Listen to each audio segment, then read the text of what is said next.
Hi, welcome to episode 1 of my 9 lives. I'm your host, Amaka Lawton, and today we'll be exploring my life as a child, conformity versus rebellion. How did I conform or rebel? And how did that shape me? How did that lead to the woman I am today? This episode will cover my roots growing up in Africa as a girl child, as an Igbo girl raised in a very cultural and traditional yet civilized Igbo family. I was born to a family of 7, being the 7th and the youngest child to my parents, who raised us as Catholics, very staunch Catholics. That meant a whole set of rules and traditions entrenched in the church, traditions of how to behave, how to carry yourself, how to engage even with others. Growing up in such a setting meant you had a lot of do's and don'ts. Being the youngest in my family was a position I cherished. I still cherish that position, and if I were to do this again, I will still choose that position, because in as much as a lot of people tend to feel it was a position of you had to be seen, not heard, it was really a position of power, because I could get away with things my older ones wouldn't even dare to think about doing. I remember the rules were different for me. I always could bring my male friends home, and my dad would welcome them to the house, sit with him, offer them drinks. But my older sisters could never do that. Like, it was a taboo. And they would say to me, "How are you able to do this?" So I suppose the rules changed for me. And because of that, I cherished that position. And then I didn't have any responsibilities whatsoever. I didn't have to think about supporting any younger sibling, because in Africa, we're raised to support each other. So as an older sibling gets older, gets a job, starts to do well, they also have to look inwards to support the family. I never had to think about that. It was never my problem. And yes, I loved that position. And I think if I had to come back again, I would still be the youngest child. So my father was a policeman. So we grew up as what's in Nigerian parlance you call police pikin. And that meant we moved around a lot. My siblings, some of them attended about 6 primary schools, 3 secondary schools. But as at the time it was getting to, I was in, I went to 2 primary schools and 1 secondary school, because at that point, being my dad was getting towards his retirement, he thought it's best we just stayed in one place whilst he moved around. So what that meant was I always had different holiday venues to go to, because when school breaks up, we would go spend holiday with him wherever he was 7. That also enriched my experience and education growing up, because whereas my friends were in the same town all the time, year in, year out, I had the privilege to be exposed to different towns wherever my dad was serving, different cultures, and he would take us round on tours to visit like all the localities of whichever state he was serving. Yes, as much as I didn't like the part where I was always a new kid in a school, the other part of it was that my experiences were rich, and till date, I had my siblings and I had the opportunity to have lived and visited multiple states in Nigeria. So that was really a rich experience for us, albeit a very distorted one, but it was rich as well. Constant relocation meant I didn't really have the kind of childhood friends people could boast about, like friends you all were born in the same town, grew up together. I don't have that privilege. I do not have any friend I know beyond primary school, I suppose. And that's because we had to always move. In terms of structure, it was quite structured because my mom always kept the home front pretty much structured. But it was also quite chaotic because of that upping and moving and losing friends. I remember every time we had to move to a new place, there was always some sort of feeling of depression, sadness, and extreme depression because, well, not depression, extreme sadness because you had lost friends and you were going to be this new kid in a new place trying to study how things were done there. In all this, I had developed my talent to draw, which I think was inherent because I believe I was born with it. Art was an escape for my sister and I because we're the two youngest ones, and hopefully one of these days I'll have her as a guest here. We were the two youngest of the family, and art was our escape route.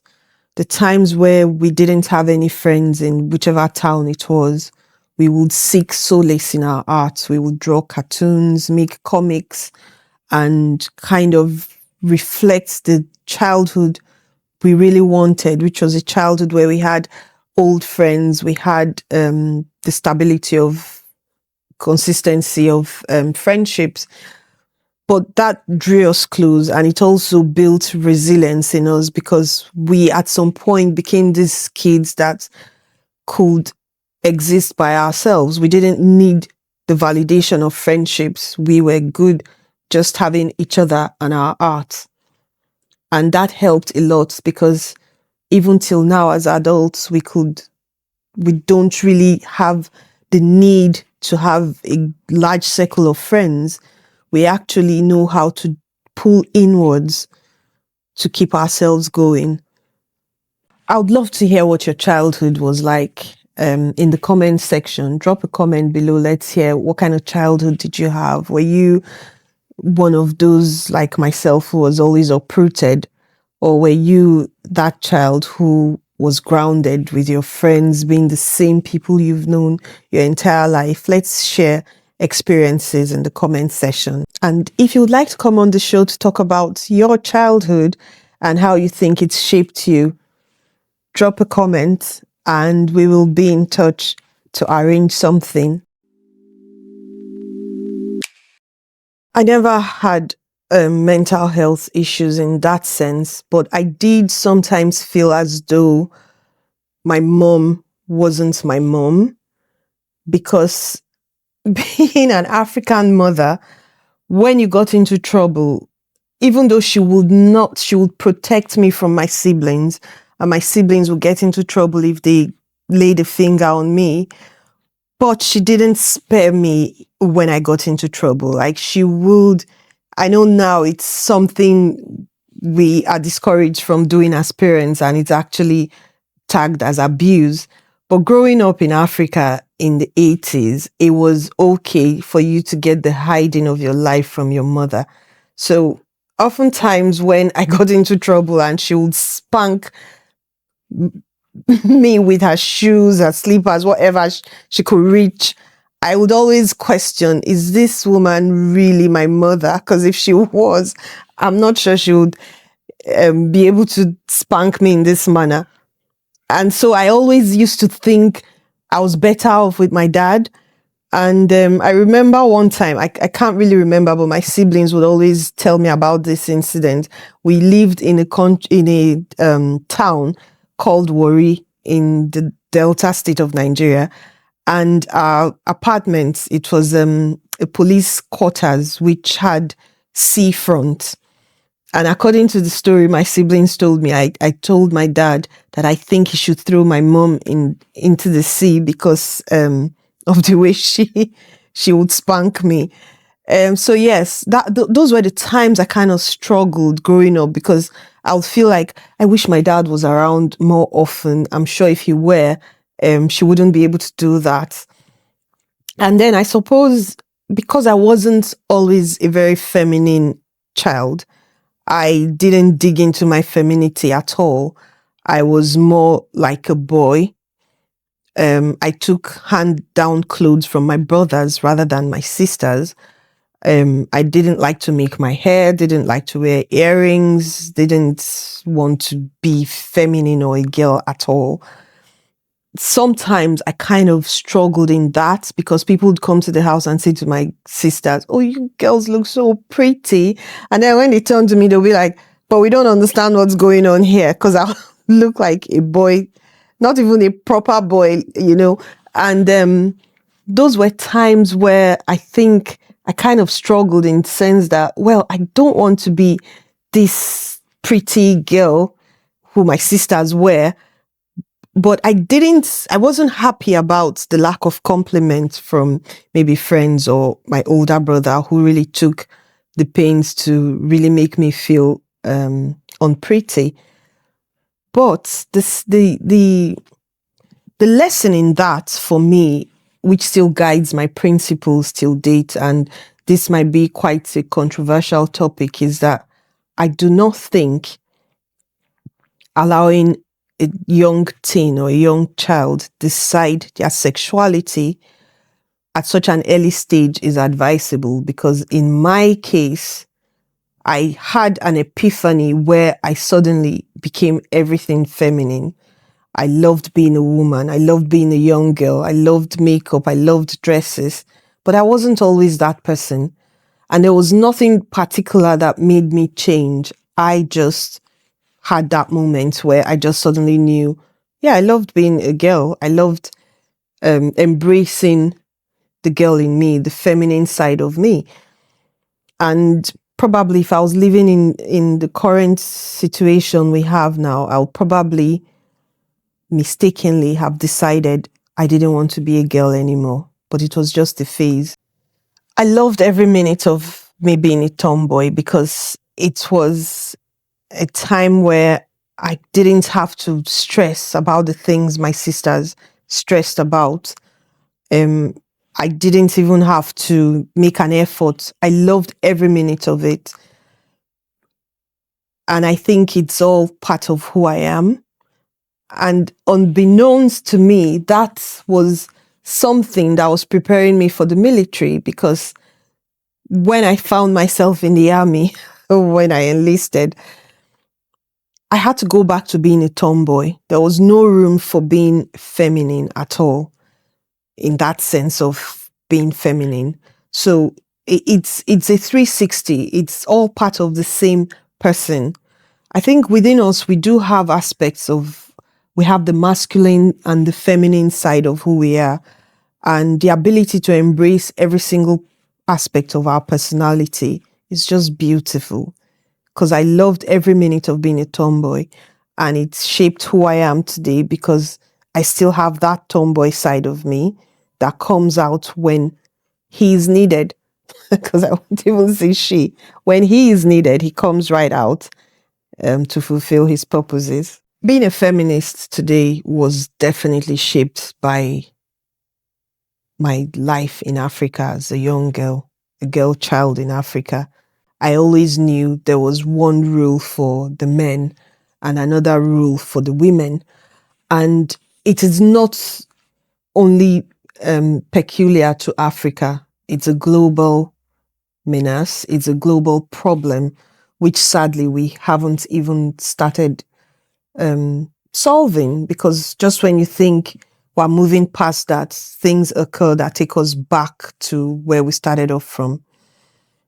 Growing up in Africa definitely made me know that I had a lot of things I did not want to apply to me. There were a lot of sets of stereotypes that I wanted to step away from. And I am proud to say I always did step away from it. It started from the home front, where a girl is expected to be not really so outspoken. Although I have to say my dad never tried to gag any of us. We were always given a chance to speak. However, he could say things to you like, well, you know, that's not a woman's role, that's not a girl's role. And I never liked any of that. I always thought if it is good for the goose, it is definitely good for the gander. Did I want to be like my mom? No, I didn't. I loved my mom, loved her to bits, and I love her resilience. However, she was of an era where they had to make themselves small in order for the man to be everything he wanted to be. So her dreams, her aspirations always had to like take a back seat to my dad's. So the decisions we had to take as a family was always based on his needs, was always based on how he felt it should go. I do not think, even though he loved her, they were good together, but I do not think she lived the life she would have really wanted in sense of achieving the dreams she wanted. She wanted to be a nurse, but she never pursued that dream because her father told her she had to get married, and that was exactly what she had to do. So yes, as much as I loved my mom, respected her, I think looking at her life was the real reason why I said to myself, I'm not going to be this person. She had a good marriage in that sense, but not for me. So normally you would find that in families, the first role model a child grows up to see is the parent, either the mother for a girl child or the father for a boy. And that is a very strong influence. However, each individual is born with their own sets of personality traits. And I think your personality will tell you early on if this is something you want to become or not. My advice to any young child who looks at her mom and feels like, I don't like what I see, you do not have to become that person you see. You do not have to let yourself be sucked into that, because it's like seeing a glass, is it half full or half empty? It's all about perception. You may have seen or be unfortunate to have grown around a mother whose happiness was always dependent on who her partner was at every time, rather than become that woman who needs the validation of a partner to be whole or to be happy. I think that is enough inspiration to say to yourself, I have to find me. I have to discover what makes me happy as an individual, what makes me whole. Because growing up, I saw a model in my mother. I knew I did not want to be that woman. I did not want to be that woman who had a lot of protests, things she didn't like, but she wouldn't say. She would keep it to herself because she didn't want to rock the boat. She didn't want to upset the family happy balance. Happy balance at whose expense? It has to be a healthy balance where the happiness is as a result of mutually accepted conditions or decisions. So for any young girl, any young woman listening to me today, you do not have to be your role model, which is your parent at that point. You do not have to be that person. You can rewrite your story. You can draw inspiration from what you do not like to know what exactly you want and write your story to go along those lines. Because I have always known I wasn't going to conform to those African sets of rules for a girl. And I never did conform to it.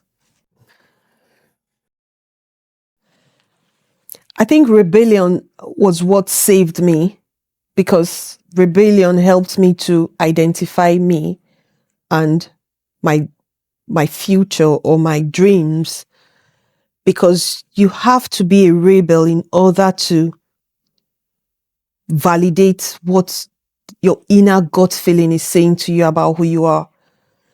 Because the alternative to not rebelling against the norm, rebelling against the crowd, is that you then try to conform.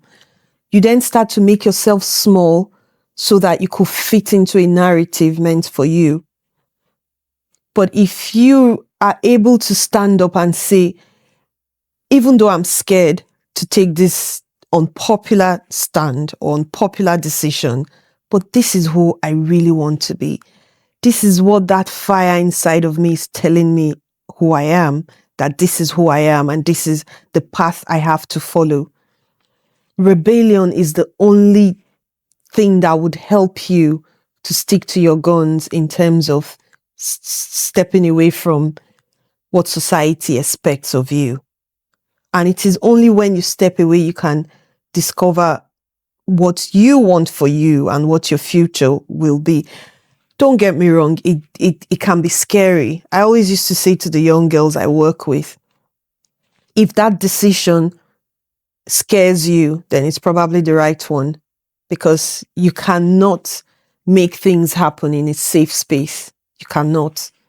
And every single decision I've taken in my life that has been pivotal or shaped who I am today or led to the big things I did was always the unpopular choice at the time I took it.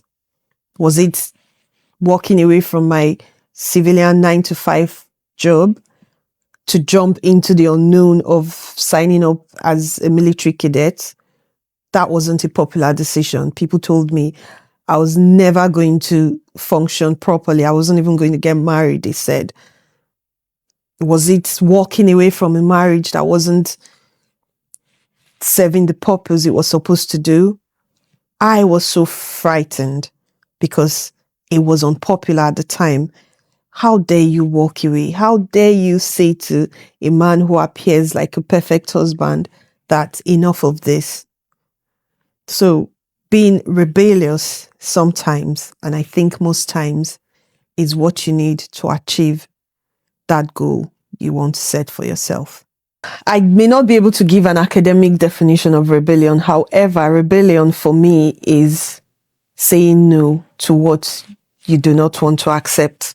And that is not just saying no and speaking out through your actions that it is a no for you, and following through on that no to actually carry out the alternative actions you would rather have.